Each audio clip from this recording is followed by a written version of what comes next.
Hey, ladies and gentlemen, boys and girls, children of all ages, all the crypto nerds out there in crypto nerd land. If you have paid attention this far, you are a little over halfway through AlgoFest. That's right, just a little over halfway through. I can't tell you how many cups of coffee I have had, but I'm going to eat, sleep, Algorand, and repeat until it's all done. So guess what? My name is the real Monty Allen, and I am your crypto nerd, and this is AlgoFest, and today we've got AlgoFi. So let's get started here right after the intro.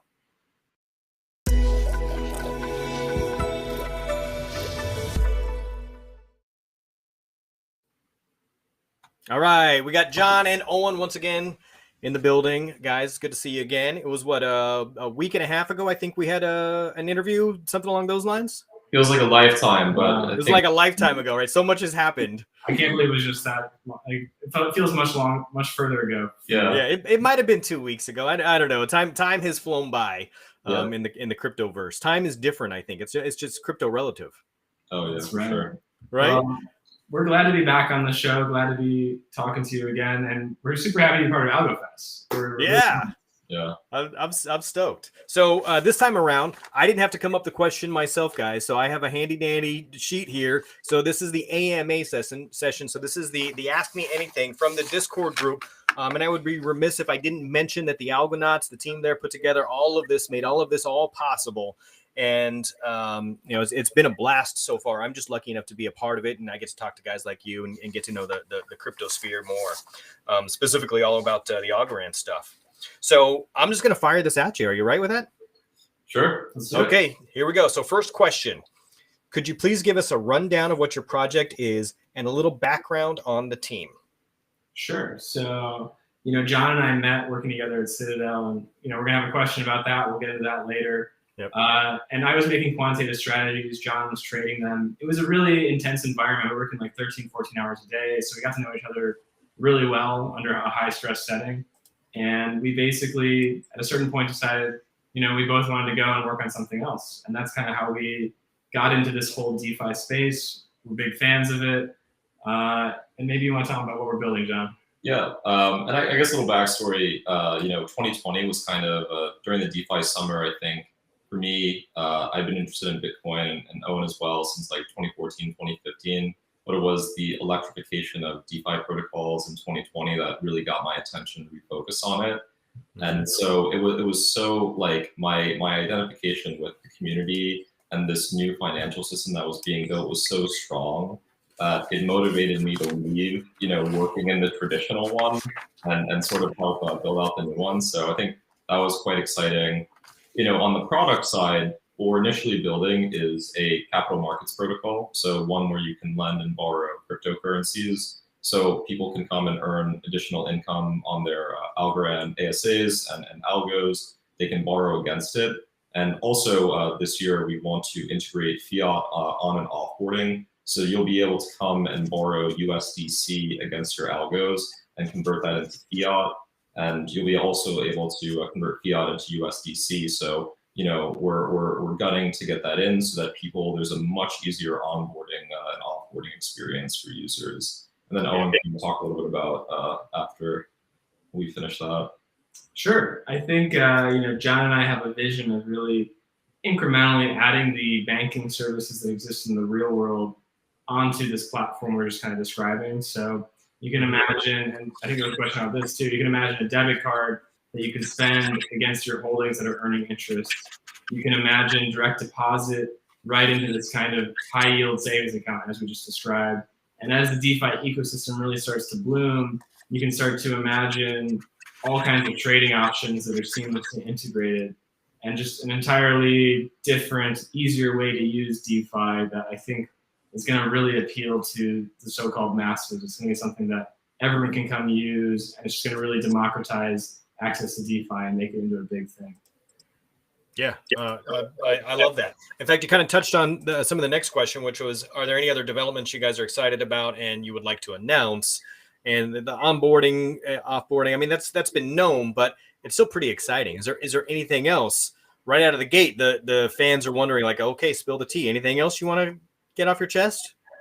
Any specific dates? Well, I would say, there's nothing nothing too specific, but I think interacting with the Discord and Telegram community has definitely helped us get a better understanding of what features we should onboard to the DeFi protocol. So for us, building something that looks like a traditional capital markets protocol is the first step. But then it's about seeing what do the users want, what other features can we integrate. Like an example is, there's a blooming NFT market within the Algorand ecosystem. And one use case that could be interesting is enabling people to borrow against their NFT holdings. So this is an example of a feature that we're sort of thinking about, and we're kind of excited to learn, what other features from the protocol people want. Additionally, we're interested in learning about how people want to get involved in the governance side of things, which is something that we plan to release, around the mainnet launch. That's an interesting idea, that the lending against NFTs. I haven't heard anybody else doing that. Is there anybody talking about that in the community that you know of? I don't, not within the Algorand community. I think there may be some players outside that are discussing this, and the reason there is, NFTs are not a highly liquid asset like a traditional cryptocurrency. They don't trade around a lot, so the price is difficult to pin down at a point in time. So if you wanted to borrow against it, the way you could do it is do a bilateral agreement with somebody where you both agree on, okay, the price of this NFT, so maybe we have like an algo bro. We agree the price of this is 1,000 algos. And then from there, you can decide a collateralization factor and then say, okay, I will let you borrow X many, yldy or USDT against this. So it's all about, solving this problem of illiquidity in the NFTs. So it'd be kind of like maybe like an option where, okay, so I agree, worst case scenario, I'll buy this for 500 algo or whatever it is. And so I'll lend you up to 400. And if you default, then I just get the thing for 500 or something like that. Okay. All right, good. Yeah. But all right. It's more democratic and hopefully less sketchy. All right. I get it though. Same principle. All right. Next question here. Does AlgoFi have plans to release an SDK of some sort for people to build so they can run liquidation bots similar to MakerDAO or Compound? Oh, definitely. I think probably Python is what we're at the SDK in first, because we definitely find it to be the language we prefer to write in and kind of have all that code written. So it needs to be groomed and released. We might even support other languages too. Like JavaScript probably makes sense to have in there. And we definitely understand, like, people, to make the protocol liquid, people are going to write bots for the liquidation. A note on liquidation is we released our initial app to the testnet with liquidation. Is that something that's going to come out soon? We don't have that. Yeah, it's broken right now. If you actually try to click liquidate, there's a panel, it comes up, it doesn't really do anything. And, as we were coming to release the testnet, we actually have it working in the smart contracts. It was a matter of, we're thinking about the most intelligent way to sort of display the information in a scalable fashion, because you can imagine once you have millions of users, it's hard to sort of calculate on the fly everyone's collateral, everyone's borrow value. So we're trying to come up with like a distributed, computation approach to displaying that. And it's funny, if you go look at Compound's liquidation panel, it leaves a lot to be desired. So we're actually trying to out-innovate some of the incumbents for this. All right. Well, at least you've got a starting point there. You figured out, like, okay, this is what we didn't like over there, so we can try and fix that over here. I think it's a good starting point. All right, this next question is interesting here. So I'm curious as to how you're going to handle this. So Citadel carries negative connotations among retail investors who are resistant and distrustful of this kind of traditional finance background entering the DeFi space. As Citadel alums, how will you address this? I mean, it's a really fair question, I guess, because look, there is a reputation there, and I think by the way, I don't think everyone feels that way. I think some people do. And one thing we found, I'll comment, is Algorand in general, I think has been pretty okay with our background. I think, but there are some people, especially in the crypto space, who don't like a lot of the traditional financial institutions. And look, we can see where they're coming from. I think if you just look at it holistically, there have been a lot of things that have happened with our financial system in the last, 10, 20 years that have left a bad taste in a lot of people's mouths. And basically, for us, I think it's about really open sourcing our personalities and ourselves and our motivations, and really being willing to talk about that. Like, what are we doing? Why are we doing it? What is really at the core of what we're trying to accomplish? Because look, our code is going to be open source, so everyone can read that. And beyond that, then it's just like, what's motivating us and what are we trying to accomplish? And for me personally, I think it's about, I would much rather spend my time and energy helping to build a new financial system. That's why I'm in this situation. That's why I chose to quit my job. But that was what motivated me, and that's what I'm excited about. Mhm. And I look at my experience I had at Citadel as a great one for what I'm trying to do. I got to see a lot of things about how markets work that you can only see in a job like that. And I got to learn all this really valuable information. I got to see ways in which our system's inefficient and ways in which DeFi can bring about these helpful innovations. So like, if you look at it objectively and you think about what motivates me, and I can even go more into my background, for example, it starts to make sense that it's a really big advantage that we have this background. It's a really helpful thing for what we're trying to do. I think it is equally as important to know what not to do or what you don't want to do as it is to have a vision for what you want to do. Yeah. Because you can learn from somebody else's mistakes, right?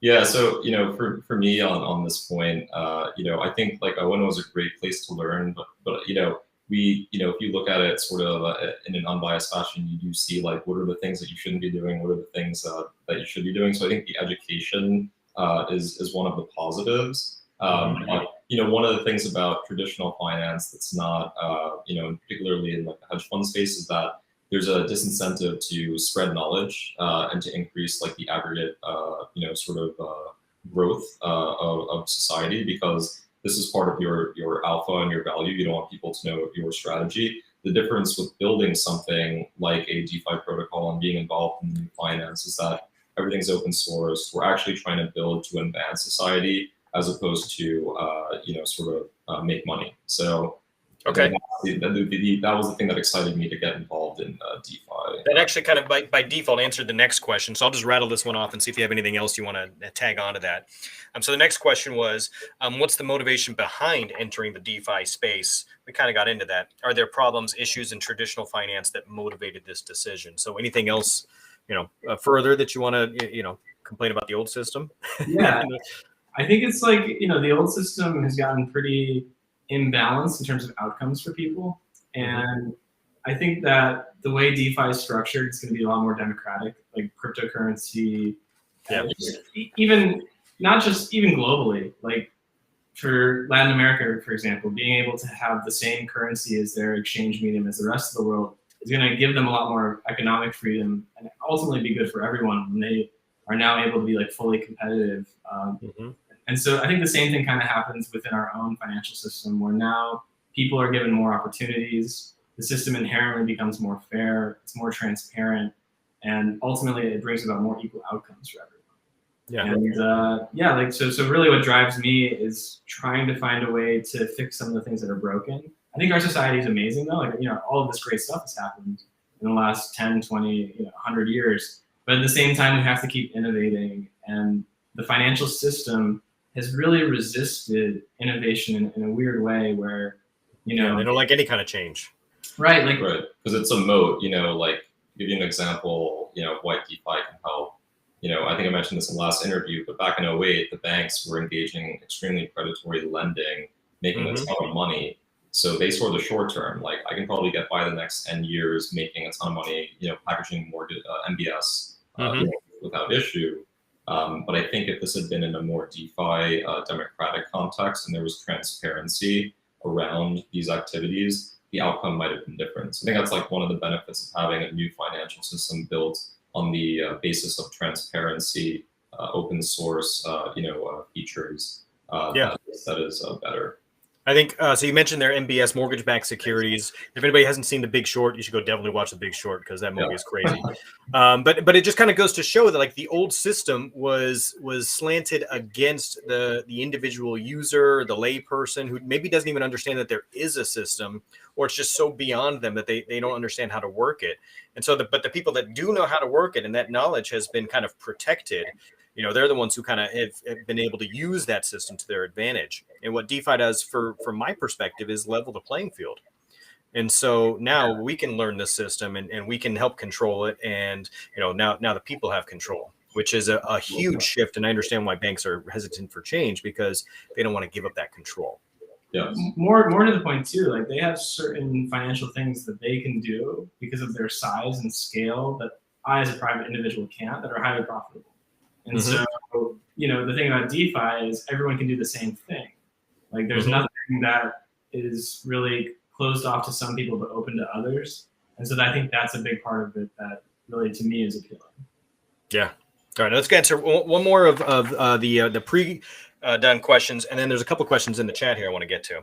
Yeah. All right. So the next question here is: do you plan to have a super staking program in the first, X amount of months where you will pay bonuses to borrowers and lenders? And if so, or if not, like, do you have any other plan to get ramped up quickly?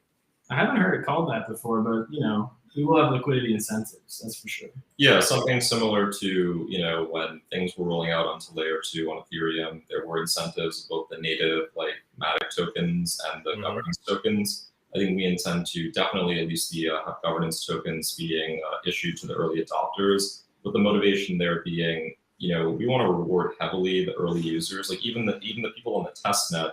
When we hit the mainnet, there will be an airdrop to reward these people, because these are going to be the people that help build our community and are going to should have like the largest personal investment in it. So therefore, we want to reward them with a similar financial investment.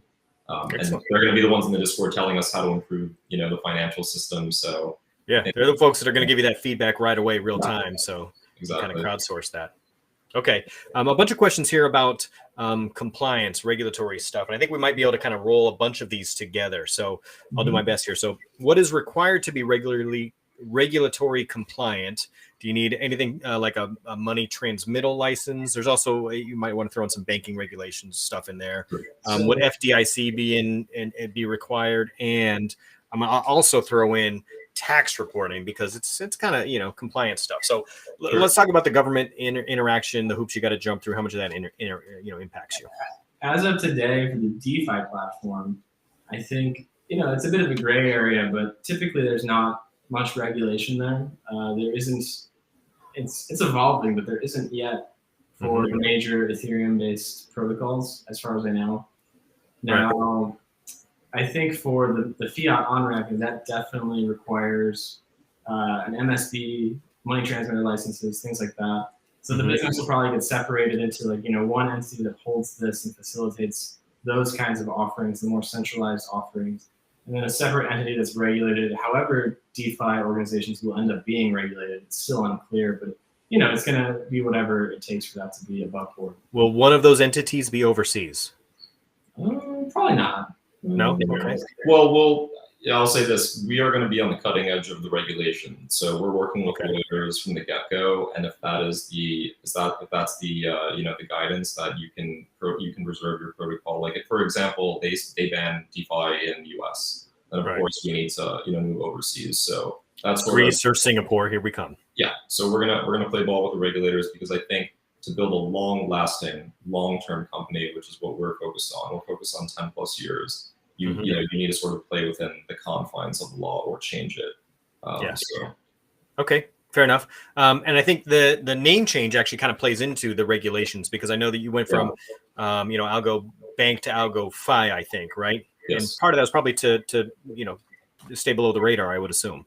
Yeah, we realized Algo Bank was kind of a non-starter, but also AlgoFi is a bit more general, and we probably tend to be a bit more general. We want to be maybe a bit more general. It's kind of buzzy right now, right? We got AlgoFi, we got Futurefi, we got TradFi, we got DeFi. Everything's a fi right now. So exactly. So it's a good suffix for our name. And then Algo, you got to put Algo in front of whatever you're doing. So it's the perfect. Yeah, right. So it was perfect. All right. So Algo and Fi, and you guys are probably like, nobody's done this yet.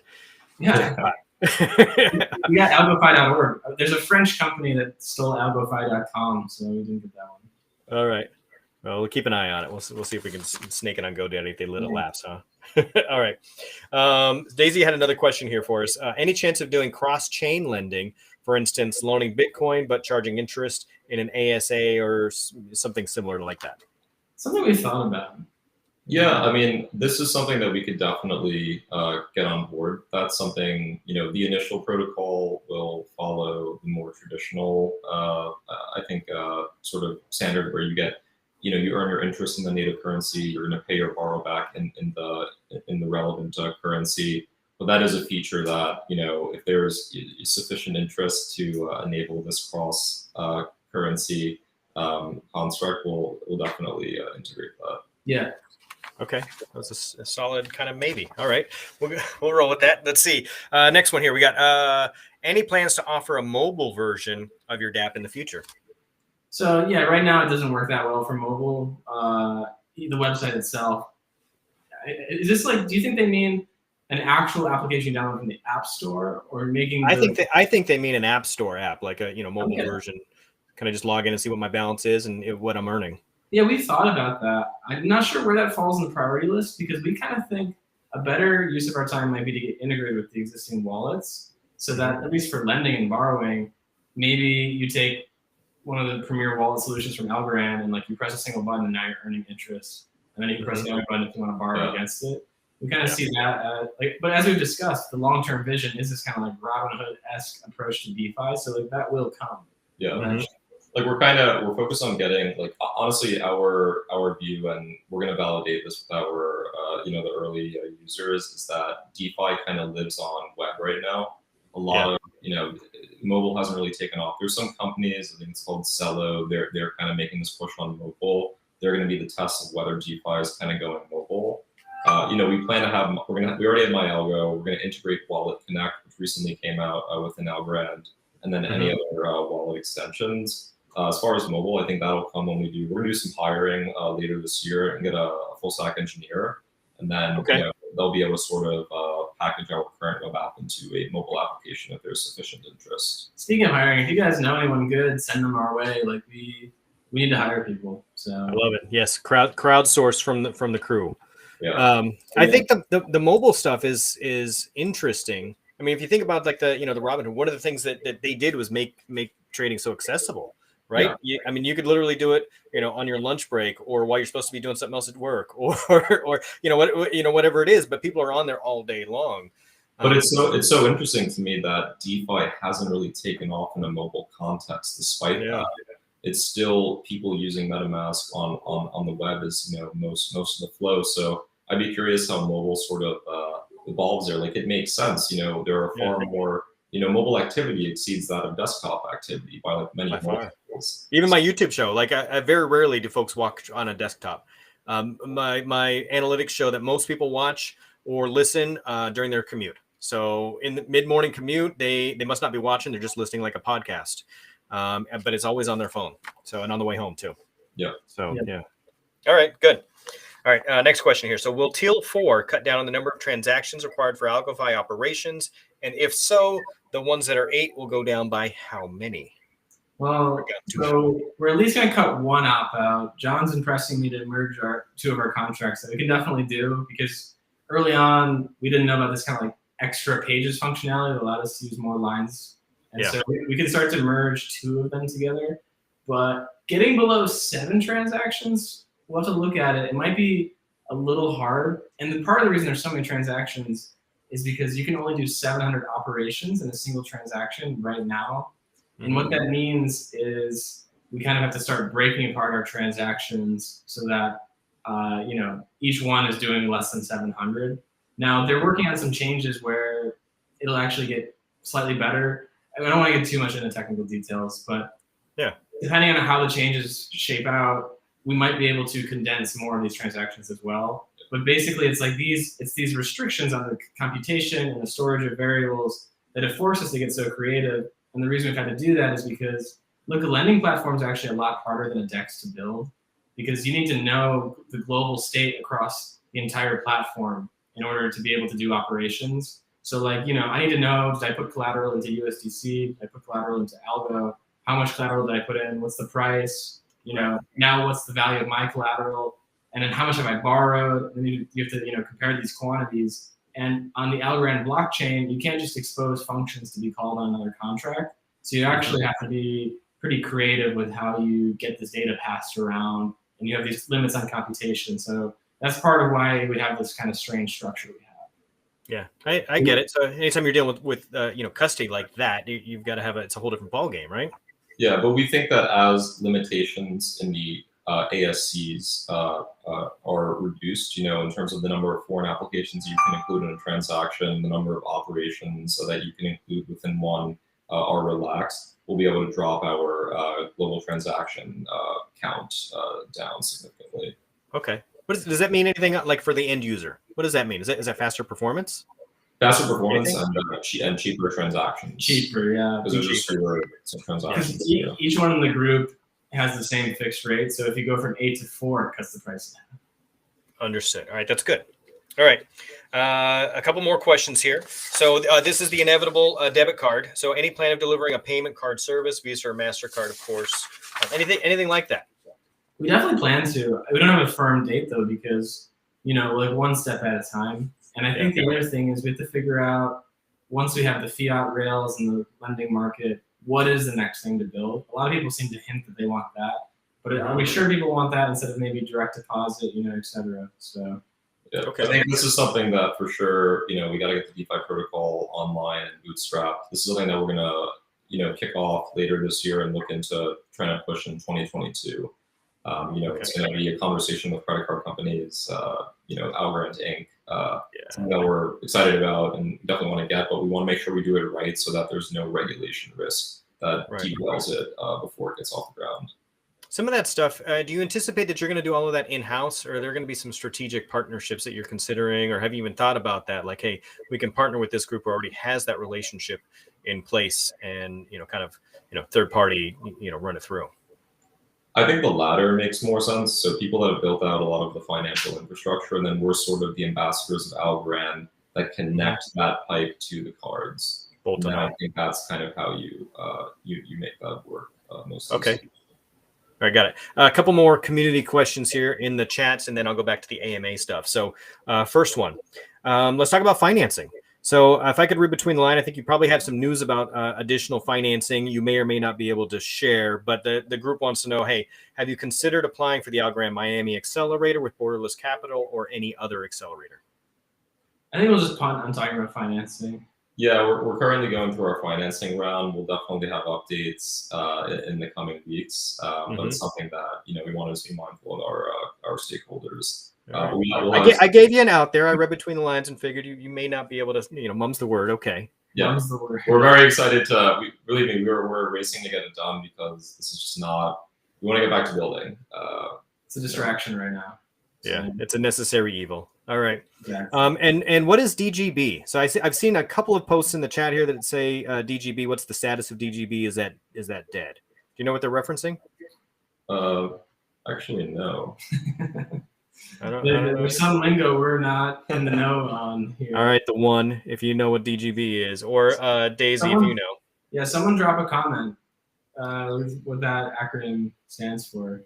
Okay, and Daisy, if you do, so if you don't know who Daisy, if you do is, you definitely should, because Daisy, if you do, has been helping out all day long with coordinating the chats from Telegram to Discord to the YouTube and consolidating all of these for us. So he found a question here. AlgoFi said that they would be airdropping people who helped out on the test net too. I don't remember hearing that, but are you planning an airdrop? Yeah, so people are using the testnet, and there are addresses associated with these, of course, their wallets. So we plan on airdropping these users to incentivize the testnet usage. So it's like when the mainnet comes out, we're currently ideating on the structure of our governance, and basically what the community carve-out's going to be, with the liquidity incentive programs are going to look like, how they get distributed, the curves that the distribution is going to follow. There's a lot of things that we're thinking about because we want it to be perfect.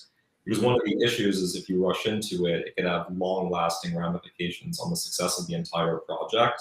There are a lot of projects that have failed because they basically they rushed into issuing, and maybe they issued a token whose price was too high, or they distributed the tokens too quickly, and then people sold them immediately. So we want to make sure that we do it intelligently. But yeah, the testnet users will be rewarded via airdrop for helping us out.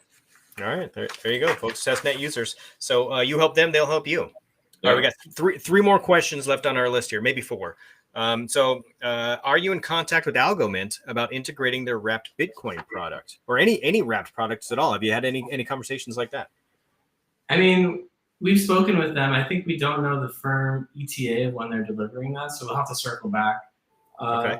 In general, like we know a bridge needs to exist for Algorand to really thrive, and so yeah, we're hoping on them to deliver that. I think there's also other potential ways or other bridges that could be integrated as well. So, we'll just have to see how that Yeah, goes. we know the team at yldy is also building the ERC20, the ASA bridge. So we're very optimistic about that. And I would also say, beyond bridges, which are great, and we're also going to investigate, potentially rolling something out depending on where we are there in the next 6 months.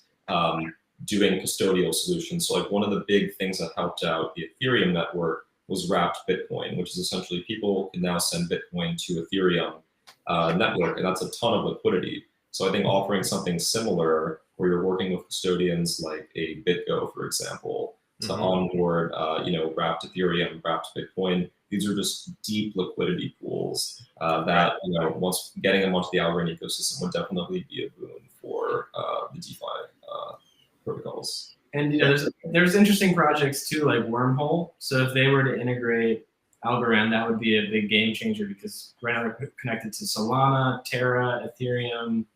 Yeah, they're that extra liquidity. Yeah, exactly. So I just think like the more bridges, the merrier is our thought. Just because there's so many ecosystems now that you need a lot of bridges to really connect all of them. So we're trying to see if we can't help push that along in any way peripherally. Right. We're hoping those projects come together. And AlgoMint, for example, is a great one. And we hope to have something there soon. Yeah, they've got big plans, right? They've got their, theirs is what, Go BTC, I think, right, or something like that. Yeah. And so it looks fantastic. I'm actually talking to them a little later on, so I'm going to be.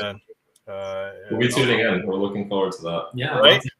The update from them. It's funny. We've been having chats with our friends in Australia, and for us, it's like 10 p.m. chats to sort of connect. Oh yeah. I do a 7 a.m. roundtable with a bunch of Australian folks, and it's 10 p.m. their time, right? On a Saturday night, and I got to wake up at 7 a.m. or something like that, right? Yeah. All right. Almost done here. So we got we're doing good on time, guys. We got about 10 more minutes here. All right. So what are your plans for banking licenses and future regulations? We kind of touched on this a little bit earlier, but there's actually a slightly different answer there because we are interested in literal banking licenses, depending on how things go. I mean, that's just a bit of a wild dream for us today, but I think you never know. Yeah. Yeah, down the road, there's a world where we actually try to get, like an FDIC type of situation where we're a federal bank. Yeah, like the Office of Currency, Comptroller and Currency. Brian Brooks, before he left, he issued 3 federal charters. Yes. There's this one woman, Caitlin Long, who I believe it's a Bonte bank, and they've sort of been given some guidance, some legal guidance that they can integrate cryptos in a banking context. So I think what I'd like to do is touch base with the folks there and see, this is a longer term plan, but to build out a proper crypto bank and get FDIC, that would be amazing. And something that we would definitely love to do.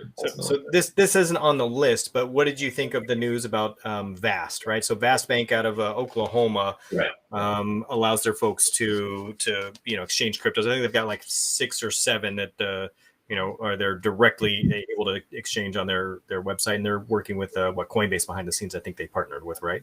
Yeah, so I saw that news. I thought that was really interesting. So one note, Oklahoma is one of the very lightly regulated crypto states. We have sort of a list from one of the legal partners that we're working with. So I think that's something that they were able to expedite and get on. And frankly, I'm surprised it hasn't come sooner. I think it's amazing though. It's setting a good precedent, and they're sort of playing it sort of fast and loose, which in a sort of in a startup context and trying to escalate a new technology, you have to do that. And I think we'll adopt a similar mentality around like the fiat on and off ramping. It's very possible that, you can operate in the states where it's unclear where the status is on cryptos being money. So there are states where you don't necessarily need an MTL due to the status of the regulation there. Yeah, you always need a license to take fiat. But now if you outsource that to someone else and you're just sending crypto, there's it's actually state by state where you can do that because the government hasn't fully come out and said federally, hey, you can only do it here, or you have to do it this way. So then it's just like back to this old system where each state makes their own rules. It's pretty funny. So that what we were talking about earlier, where you outsource, part of that functionality may come into play. Somebody else who can take that on board. Yeah. All right. Will the community get a chance to invest in this project, and if so, when? We haven't really thought about that. I'm not sure. We'll have to figure that out. So I don't think we can answer that. I think you can definitely get exposure to the token through liquidity incentives, through the airdrops. I think in terms of like an ICO type of thing, probably not. And if it does happen, it would almost certainly exclude U.S. citizens due to the current regulatory environment. So I think it's hard. If you're from America, you're pretty much out of luck, likely.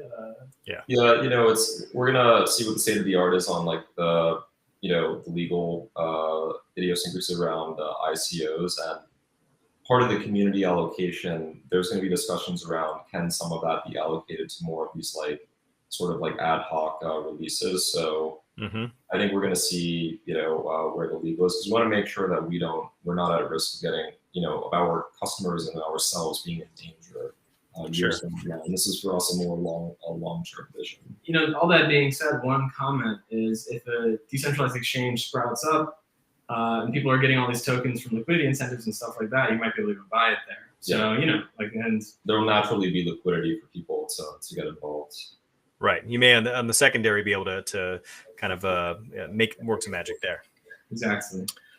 All right. Another question here. How will the fiat on-ramp work, and when can we expect it? So probably Q4 or later, like late Q4, maybe Q1 next year. And the way it's going to work is initially we'll probably do just cards. There's actually, we've been learning, there's more restrictions if you want to do like ACH, so from your bank account. Than there is for like a Visa or MasterCard kind of a deal?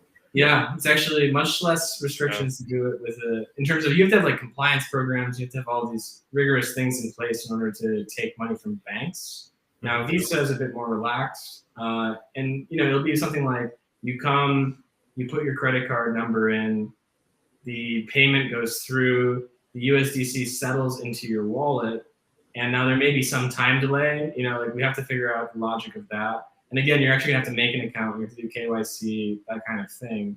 But then it's gonna settle into your Algorand wallet directly. And now you can then go and use it on a decentralized exchange. You can use it on our platform to start earning interest. And the point is to make it much more easier to get into the ecosystem, so you don't have to go through Coinbase or something like that necessarily. Yeah. So just to clarify, because I see there's a couple of folks in here who want clarification. So somebody wants to know, hey, can Canadians invest? They put no Canucks, but I assume they're talking about the Canadians, right? Yeah. So no Canadians, and we're out of luck if we're based in the U.S. Well, you didn't exactly say that. You're just you don't have any plans at all for anyone anywhere. To be clear, it's sort of like we're going to make sure that if an ICO does happen, it's within the confines of the law. We want to make sure that our customers and the company is not at risk of being shut down because of a gross violation. So it's definitely something that we're looking at, and it could become part of the community carve out. We're gonna have this large community carve out that's going to get dispersed via liquidity incentives, airdrops, etc. Auctions and ICO like events could become that if it's something that's reasonable to do. So not ruling out any of that. We'll see as we go. I mean, at the end of the day, we might get a more nuanced understanding of how this stuff works, and there might be a way to do it. But my rough understanding is people who've done these ICOs recently have regretted it. So it's something that you could do 4 years ago that you can't really do now. We could be wrong with that. All right. Last question here, and then I've got a few others. We got just a few more minutes here. Are you considering to create any kind of a stable coin for the Algorand ecosystem? We thought about it. I think it depends on how quickly someone comes to market with another one. It's one of those things where it just needs to exist. And it's something that is pretty similar to the logic we wrote for our lending protocol. So it wouldn't be that hard to write that. But it's kind of like, I think it's good if different teams take on different projects. So we're not necessarily going to try to do everything. Yeah, I'm sort of optimistic about XFACT is working on a stable coin there. And then I know at Algoman, the Go, I forget the name, but there's a stable coin that's going to be a basket of underlying stable coins. That's something that could be really compelling for Algorand. So I'm super optimistic about the ecosystem producing something great. And when that happens, like introducing that into AlgoFi makes a lot of sense. Okay, got it. So it seems to me that there is a bit of a race from, maybe some traditional banks now. You see like a VAS, and I don't think they're going to be the last one to run into, some of this crypto space and it's hard for them to turn into DeFi all of a sudden. But they're going to try and find somewhere in the middle. And I also see folks like you who are trying to break into the space and not take business away from banks like traditional, but I mean somewhat, yeah. I mean, so is there going to be a race to the middle here, or are you solidly over on the DeFi side and you're just going to change the way that people bank, and you see that as a much faster transition than people who are using a traditional bank who just moved a little bit towards the crypto side? Yeah, I think it's about making a new banking system. At the end of the day, that's really what I envision personally. I think that the technology is there to innovate, and people just have to go and do it. And like, it's something you couldn't have even done 5 years ago because the technology wasn't really there, and it's something you can start to do today. Yeah, for me, when you think about banks approaching the problem, they're coming from centralized infrastructure, trying to build crypto offerings. Ultimately, they start in that centralized context. We're reinventing the piping. It's coming from a DeFi context. So we're going to support savings accounts, transmission of money, the fiat on and off ramping, trading in a decentralized. It's basically banking powered by DeFi, ultimately converging on what we one day love to call a decentralized bank. With a governance where people can vote and Can I NFT my house someday and get a mortgage against the NFT? I would love that. I think that's something. If we can one day do that, that's something that the infrastructure would try to support. It's actually not even that far away. I mean, you think about the model that Lofty AI has. You could start to apply that in a more broad sense to help people buy homes. And I think right now what they do is a bit cumbersome. It's really cool what they're doing with the whole individual LLC thing. Doesn't really scale, but you just tweak that framework a bit so that it was more easier to implement those. I mean, you could just do what you just described pretty quickly. Very cool. All right. John just asked that same thing. Will you lend against NFTs? So I think, what about, did we talk about Algo Bros earlier? Like if somebody had a standardized value for an NFT, right? That's something you guys are considering? I think it's more like you have to set a price. Like, hey, I'll loan my Algo Bro for $1,000, and John's like, oh, cool. It's definitely worth that. Take $1,000, and then I have to pay it back in end days. And now you're going with the more. This is something that's kind of part of AlgoFi, but separate from the AMM programmatic liquidity contract. This is more of an order book style thing where you have to post it. Somebody needs to accept it. And you're entering into a bilateral contract where you agree on the price, the duration, and the interest rate from the get-go. Yeah, we're gonna go buy algopon.org right now. Algopon.com. Yeah, go check that out. But you better get that before the whatever it was, Swiss Bank gets that too, huh? Yeah. So we'll keep watching GoDaddy. All right, guys. We are almost out of time here. You guys have been great guests once again. I think that it's amazing to see the progress that's made in a relatively short amount of time. So we'll keep tabs of what's going on, and if you've got new news, reach out to us because I'd love to have you back on the show sometime. Yeah, sure, definitely. Yeah, I think one thing is Owen and I have kind of been wearing many hats recently because we're dealing with trying to build while also dealing with fundraising and things of this nature, but in short order, when we release that and we're back to building, it's going to be completely focused on iterating, getting the features in that people are asking for, and building out this protocol. All right, good stuff.